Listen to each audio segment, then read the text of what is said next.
Hello दोस्तों, नमस्कार। स्वागत है आप सभी का हमारे YouTube channel crave study point पर। दोस्तों, आप लोग जैसे कि जानते ही हैं कि उत्तराखंड लोक सेवा आयोग ने अभी 2 दिन पहले ही लेखपाल और पटवारी का विज्ञापन जारी कर दिया है।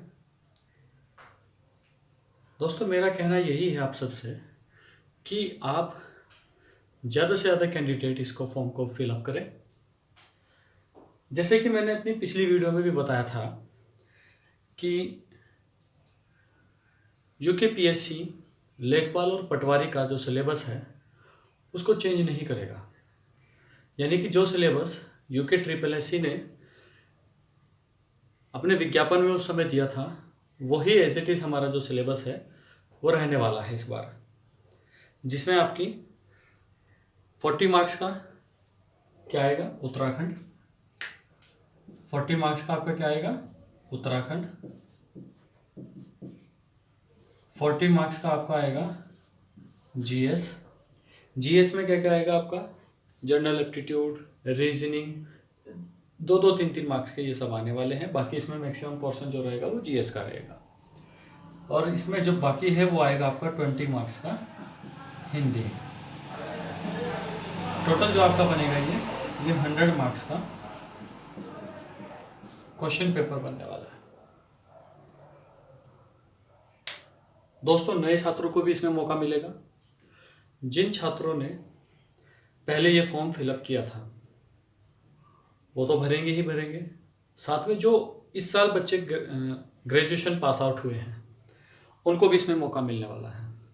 और आप लोग इस चीज़ का ध्यान रखिएगा कि जो एज का जो क्राइटेरिया है उसका जो बेनिफिट मिलेगा वो केवल उन्हीं छात्रों को मिलेगा जिन छात्रों ने ये फॉर्म पहले फिलअप किया था। और तैयारी को आप अपना पूरा फोकस रखिए, तैयारी कीजिए। दोस्तों, हमारे चैनल पर उत्तराखंड और जीएस की क्लासेस चल रही हैं। अगर अभी तक आप लोगों ने हमारे चैनल को सब्सक्राइब नहीं किया है तो सब्सक्राइब कर लीजिए, ज़्यादा से ज़्यादा शेयर कीजिए। आज का जो हमारा टॉपिक है वो है आग ऐतिहासिक काल। पिछले टॉपिक में हमने प्रागैतिहासिक काल कंप्लीट कर लिया था और आज हम लेकर आए हैं आग ऐतिहासिक काल। आग ऐतिहासिक काल की अगर हम बात करें तो उत्तराखंड के संदर्भ में अगर हम आग ऐतिहासिक काल की बात करते हैं तो उत्तराखंड के अंदर हमें कुछ ज़्यादा मात्रा में पुरातात्विक साक्ष्य ऐसे नहीं मिले हैं जिनसे आग ऐतिहासिक काल की हम चर्चा कर सकें या इसके बारे में बात कर सकें। परंतु उत्तराखंड के आग ऐतिहासिक काल की जो हमें जानकारी मिलती है वो हमारे धार्मिक ग्रंथों से मिलती है, जिस कारण उत्तराखंड में इस काल को पौराणिक काल के नाम से भी जाना जाता है। दोस्तों, क्वेश्चन बनता है, सबसे पहले आप लिखेंगे इसमें आग इतिहास के प्रमुख स्रोत। आग इतिहास के प्रमुख स्रोत, तो वो कौन से स्रोत हैं जिनसे उत्तराखंड के आग ऐतिहासिक काल की जानकारी प्राप्त होती है? तो ये हैं धार्मिक ग्रंथ। कौन से हैं ये? धार्मिक ग्रंथ, जिनसे क्या होता है, उत्तराखंड के आग ऐतिहासिक काल की जानकारी हमें प्राप्त होती है। और उत्तराखंड में किस काल को पौराणिक काल के नाम से भी जाना जाता है? तो वो है आग ऐतिहासिक काल।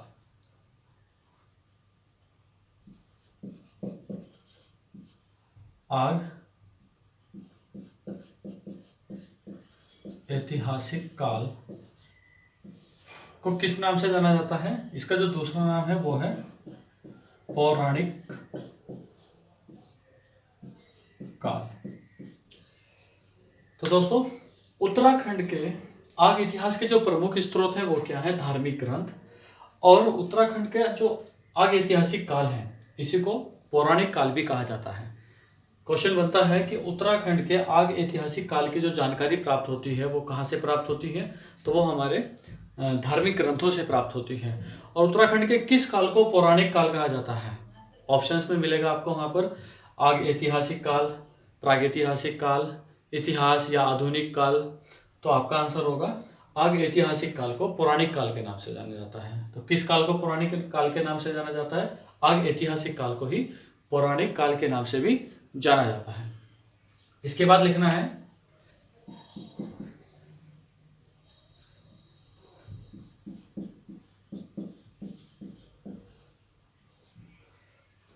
उत्तराखंड का प्रथम उल्लेख, उत्तराखंड का प्रथम उल्लेख हमें कहां से प्राप्त होता है? तो दोस्तों उत्तराखंड का जो प्रथम उल्लेख है वो कहां से प्राप्त होता है? ऋग्वेद से प्राप्त होता है। और ऋग्वेद में इस क्षेत्र के लिए क्या कहा गया है? तो ऋग्वेद में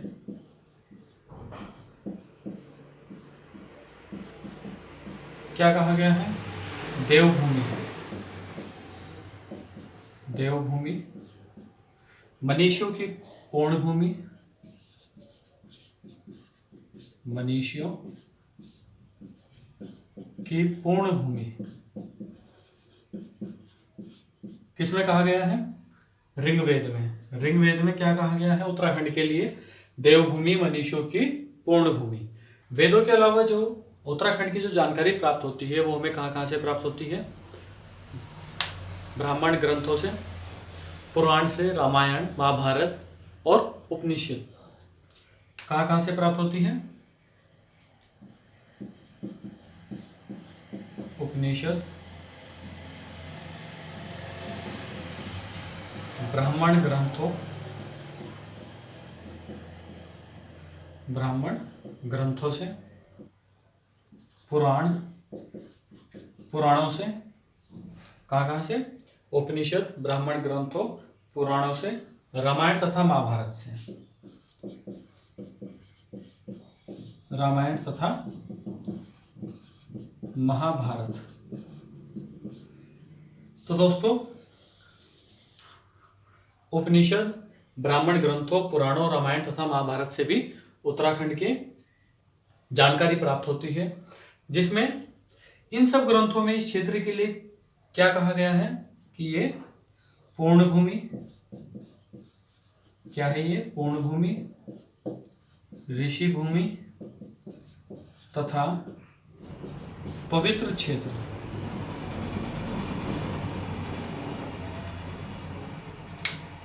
उपनिषद, ब्राह्मण ग्रंथों, पुराणों, रामायण तथा महाभारतों में इस क्षेत्र के लिए क्या कहा गया है कि ये पूर्ण भूमि, ऋषि भूमि तथा पवित्र क्षेत्र। किन ग्रंथों में कहा गया है? उपनिषद, ब्राह्मण ग्रंथों, पुराणों, रामायण तथा महाभारत में। उत्तर कुरुओं के उत्तराखंड में निवास होने के कारण ऐतरेय ब्राह्मण ने इस क्षेत्र के लिए उत्तर कुरु शब्द का प्रयोग किया गया है। किसका प्रयोग किया गया है? उत्तर कुरु शब्द का। मैं यहाँ पर शॉर्ट में लिख रहा हूँ, आप लोगों को पूरा लिखना है कि इस क्षेत्र में उत्तर कुरुओं के निवास स्थान होने के कारण ऐतरेय ब्राह्मण ग्रंथ में, किसमें? ऐतरेय ब्राह्मण ग्रंथ में क्या कहा गया है? उत्तर कुरु। किस शब्द का प्रयोग हुआ है? उत्तर कुरु शब्द का। किस वजह से? कि इस क्षेत्र में उत्तर कुरुओं के निवास होने की जो पुष्टि मिली है, उस कारण ऐतरेय ब्राह्मण ग्रंथ में इस क्षेत्र के लिए क्या शब्द प्रयुक्त किया गया है? वो है उत्तर कुरु। स्कंद पुराण में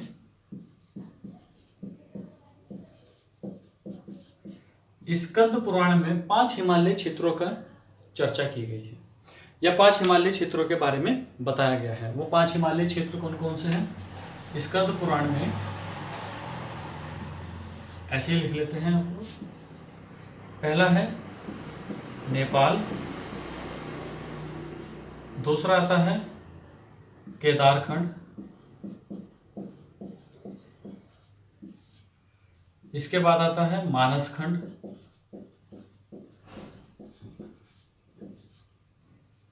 इसके बाद आता है जालंधर,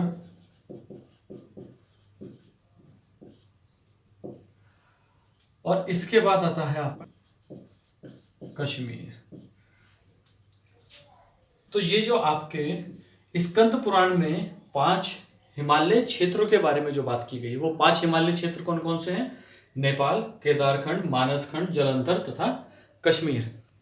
केदारखंड और मानसखंड का जो संबंध है, केदारखंड तथा मानसखंड का जो संबंध है वो वर्तमान किससे है? वर्तमान उत्तराखंड से है। वर्तमान उत्तराखंड से है। किसका संबंध? केदारखंड तथा मानसखंड। तो इसके बाद आप लिखेंगे यहां पर केदारखंड। उत्तराखंड के किस क्षेत्र को केदारखंड के नाम से जाना जाता था? किसमें? स्कंद पुराण में। स्कंद पुराण में उत्तराखंड के किस क्षेत्र को केदारखंड के नाम से जाना जाता था तथा किस क्षेत्र को मानसखंड के नाम से जाना जाता था? तो यहां पर आपको लिखना है, तो माया क्षेत्र या हरिद्वार, हरिद्वार से लेकर के हिमालय तक का जो विस्तृत क्षेत्र है, इसको क्या कहा जाता था? केदारखंड के नाम से जाना जाता था। किसके नाम से जाना जाता था? केदारखंड के नाम से जाना जाता था, जो कि वर्तमान में क्या है? गढ़वाल मंडल के रूप में। वर्तमान में उत्तराखंड में जो गढ़वाल मंडल है, उसी को स्कंद पुराण में केदारखंड के नाम से जाना जाता था, और इसका जो विस्तृत क्षेत्र था वो माया क्षेत्र या हरिद्वार से लेकर के हिमालय तक का क्षेत्र। तो इसमें लिखना है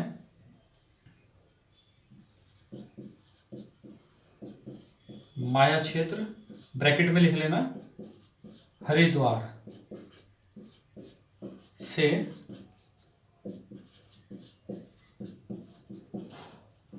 हिमालय तक का विस्तृत क्षेत्र।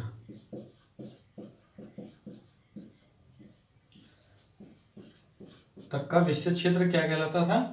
केदारखंड कहलाता था। और ब्रैकेट में इसको लिख लेना, वर्तमान गढ़वाल। वर्तमान में ये क्या है? गढ़वाल है। तो स्कंद पुराण में केदारखंड किसको कहा जाता था? माया क्षेत्र। हरिद्वार से लेकर के हिमालय तक का जो विस्तृत क्षेत्र था उसको क्या बोलते थे? केदारखंड बोला जाता था, जो कि वर्तमान में क्या है? गढ़वाल है। इसी के बाद लिखना है आप लोगों को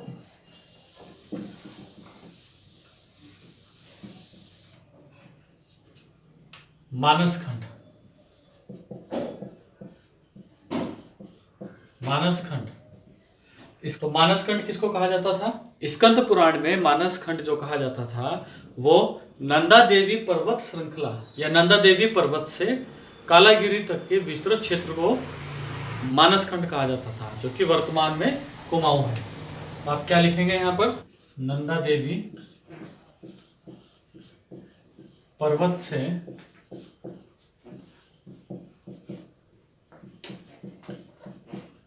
कालागिरी तक के क्षेत्र को क्या बोला जाता था?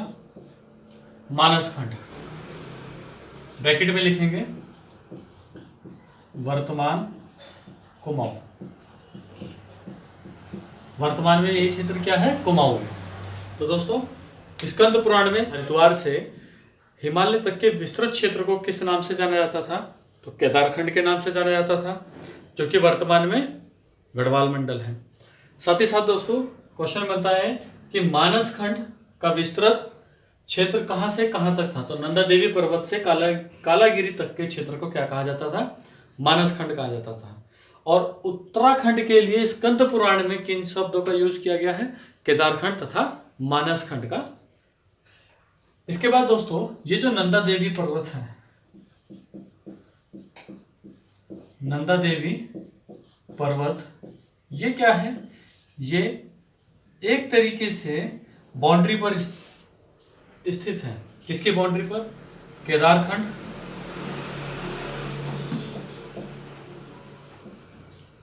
और इसके इस साइड क्या है? मानसखंड।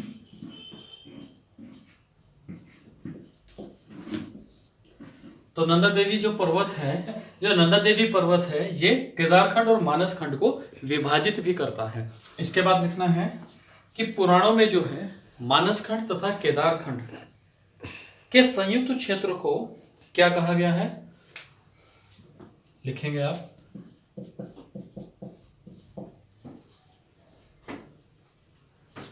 पुराणों में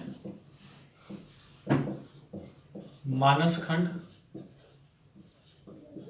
तथा केदार खंड के संयुक्त क्षेत्र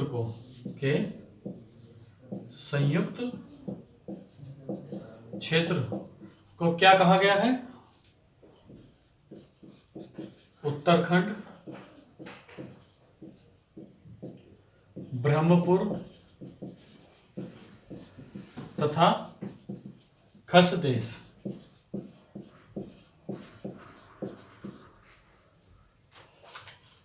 तो पुराणों में मानसखंड तथा केदारखंड का जो संयुक्त क्षेत्र है, यानी कि जो वर्तमान उत्तराखंड है, इसको पुराणों में किस नाम से जाना जाता था, उत्तरखंड, ब्रह्मपुर तथा खस देश। तो दोस्तों ये क्वेश्चन भी बनता है, केदारखंड के संयुक्त क्षेत्र को क्या कहा गया है, उत्तरखंड, ब्रह्मपुर तथा खस देश। इसके साथ ही दोस्तों आप लिखेंगे बौद्ध साहित्य के पाली भाषा वाले ग्रंथों में, बौद्ध साहित्य के पाली भाषा